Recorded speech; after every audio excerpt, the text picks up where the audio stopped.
Comment gérer un émotionnel débordant? Il arrive parfois qu'on soit submergé par ces émotions. Mais oui, on les a tellement réprimées qu'elles arrivent et puis c'est là et ça prend toute la place. Et du coup, on dit des choses qu'on n'avait pas envie de dire ou on fait des choses dont on n'est pas vraiment fier ensuite. Et on a envie d'apprendre ça pour avoir cette maîtrise totale de nous-mêmes.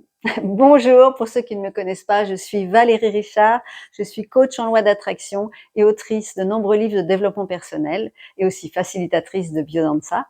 Et je suis ravie d'aborder ce sujet de gestion des émotions parce que c'est un sujet qui me tient à cœur. J'ai le sentiment que la plupart de nos problèmes viennent d'une mauvaise gestion des émotions et ça crée des problèmes relationnels. Et dans une autre vidéo, je parle de l'importance de créer des liens harmonieux, d'où l'importance d'arriver à reconnaître ces émotions, à les exprimer, à les gérer. Donc, la première chose, c'est effectivement, arrêtons de vouloir un monde sans émotions. Nous sommes traversés toute la journée par énormément d'émotions.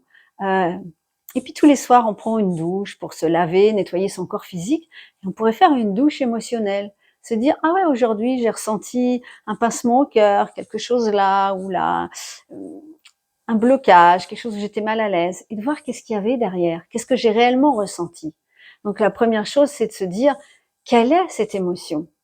Qu'est-ce que qu'est-ce que j'ai ressenti? Et la deuxième chose, c'est de ne pas s'identifier à l'émotion. Ah oui, j'étais en colère, j'avais peur. Et on peut dire plutôt, j'ai ressenti de la colère. J'ai ressenti de la peur. Mais je ne suis pas ma peur, je ne suis pas ma colère, je ne suis pas ma tristesse. Je ne suis pas ma joie non plus. Ce sont des choses qui me traversent et que je ressens. Donc, de devenir peut-être observateur. Comme si on voyait la situation avec de la hauteur. Et on se voit en train d'être dans cette peur, dans cette colère, dans cette tristesse, et avec plus de détachement. Faut pas se laisser emmener par elle. Donc un truc que je vous donne, c'est quand vous êtes dans un émotionnel très fort comme ça, vous faites un pas de côté, juste pour symboliquement dire je me mets en observateur. Et rien que de faire ça, il y a quelque chose qui se calme. Donc bien sûr après de prendre une grande respiration pour également calmer. Et puis ensuite, si vous êtes en colère, par exemple, il est important de sortir cette colère, pas sur l'autre, ou pas sur une personne qui souvent n'est pas la bonne, mais de votre corps, de pas la garder à l'intérieur, ni de la défouler sur quelqu'un d'autre. Donc d'aller courir, d'aller taper sur des coussins, d'aller crier, d'aller déchirer des papiers. Ou à la maison, on avait un punching ball, et chaque fois que quelqu'un était en colère, il allait sur le punching ball taper. Et ça fait tellement du bien à tout le monde, parce qu'ensuite, vous allez être beaucoup plus calme, vous allez pouvoir parler à la personne à partir de calme et dire des mots que vous choisissez de dire et pas vous laisser emporter par la colère au point de dire des mots que vous regrettez ensuite et qui font beaucoup de mal à l'autre. Donc de trouver un exutoire à la colère. La tristesse, eh bien de prendre le temps de pleurer ou d'être en silence, de ressentir cette tristesse sans la mettre à l'écart, parce que plus vous la mettez à l'écart, plus elle va revenir très fort. Et la peur, par exemple, de sentir de quoi j'ai peur.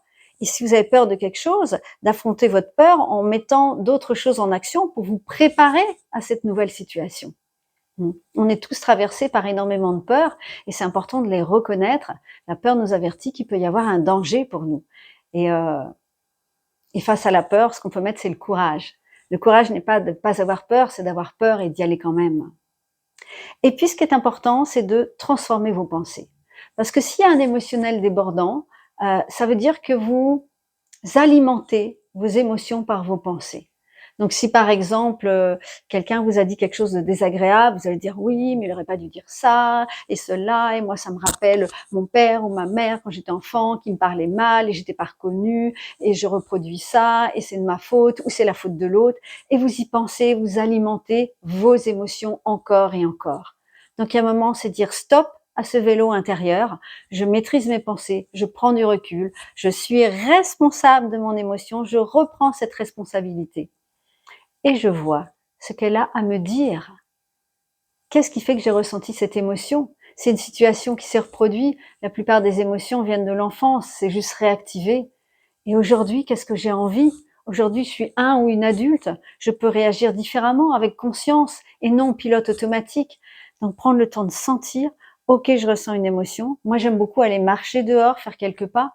Je peux dire à l'autre, excuse-moi, là, j'ai besoin de prendre l'air et de comprendre ce qui se passe en moi, pour ensuite venir en parler à partir d'un centrage et à partir d'un besoin.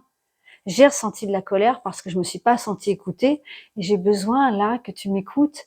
Et quand vous parlez à partir de ce centrage, je vous assure que vous allez être écouté et entendu. Donc tout ça, ça vous appartient. C'est vraiment avoir ce réflexe de voir, ouah, je suis en train de monter en mayonnaise, je suis en train de me laisser embarquer dans l'émotion. Stop, j'arrête, je respire, je fais quelque chose pour changer d'état intérieur, je me dis des phrases pour changer d'état d'esprit, et ensuite je peux l'exprimer tranquillement. Et vraiment, si on était dans un monde où tout le monde pouvait faire ça, d'exprimer ses émotions, d'accepter celles des autres, donc de développer un quotient émotionnel très fort entre nous et que les émotions fassent partie de la vie, je pense que tout serait bien plus simple entre les personnes et qu'il y aurait beaucoup plus d'amour qui circulerait. Dites-moi ce que vous en pensez, comment vous arrivez à gérer vos émotions et cliquez en dessous pour vous abonner à ma chaîne. En ce moment, je fais plein de vidéos pour vous et je vous dis à très bientôt avec grande joie.